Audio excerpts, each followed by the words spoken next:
ચાલો જાણીએ આપણી આસપાસના પંખીઓ વિશે. પચરંગી પક્ષીઓ. લેખક રજની વ્યાસ છે અને ચિત્રકાર પણ તે જ છે. તો આજનું પક્ષી છે સમડી.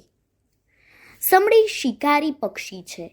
તેની આંખો બહુ તેજ છે અને સમડી આખા ભારતમાં દેખાનારું પક્ષી છે.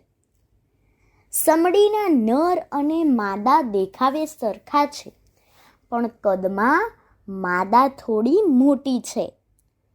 સમડી 1000 મીટર ઊંચે આકાશમાં ઉડતી હોય ત્યાંથી તે જમીન પર ફરતા ઉંદર કે સસલાને જોઈ શકે છે. પાંખો હલાવ્યા વિના આકાશમાં તરવાની તેની છટા અદ્ભુત છે. તીરની જેમ તે જમીન પર સડસડાટ ઉતરી આવે છે. પોતાના શિકારને કે અન્ય ખાવાની ચીજવસ્તુને ઉપાડીને ઘડીક વારમાં આકાશમાં ચડી જાય છે.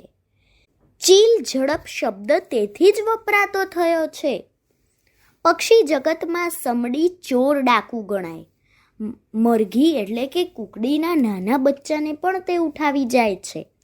સમડી માંસાહારી પક્ષી છે.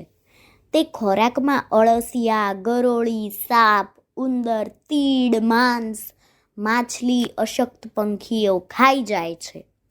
સડી ગયેલું, નાખી દીધેલું અન્ન પણ તે આરોગી જાય છે. ખાવાની ચીજ વસ્તુઓ ઉપરાંત ઘરેણાં કે બીજી ચમકતી વસ્તુઓ પણ તે ઉપાડી લે છે. ખાલી ઝાપટનો આનંદ લઈને તે વસ્તુઓને ગમે ત્યાં ફેંકી દે છે. તે ચી ચી જેવો અવાજ કરે છે. સાઠીકડા, વાળ, કપડાના ડૂચા, ઊન, તાર વગેરેનો તે મોટો માળો બનાવે છે. આ માળા તે ઝાડની ટોચે કે છાપરા પર બાંધે છે. તે રતાશ પડતા ભૂખરી છાંટવાળા 2 થી 3 ઈંડા મૂકે છે. તેના બચ્ચા નાના હોય ત્યારે એવો અવાજ કરે છે. શું તમે જાણો છો? સમડી પોતાની આંખોનો દૂરબીનની જેમ ઉપયોગ કરે છે. મોટી ઊંચાઈએથી પણ જમીન પર પડેલી નાનકડી ચીજને પણ જોઈ શકે છે.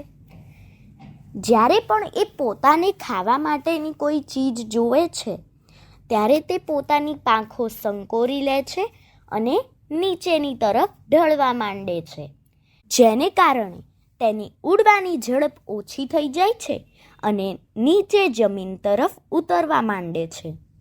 શિકારને તે પોતાના લાંબા વાંકડિયા અને અણિયાળા પંજામાં પકડી લે છે. આ પંજાની મજબૂતાઈ એવી હોય છે કે શિકાર જરાય છટકી ના શકે. અસ્તુ.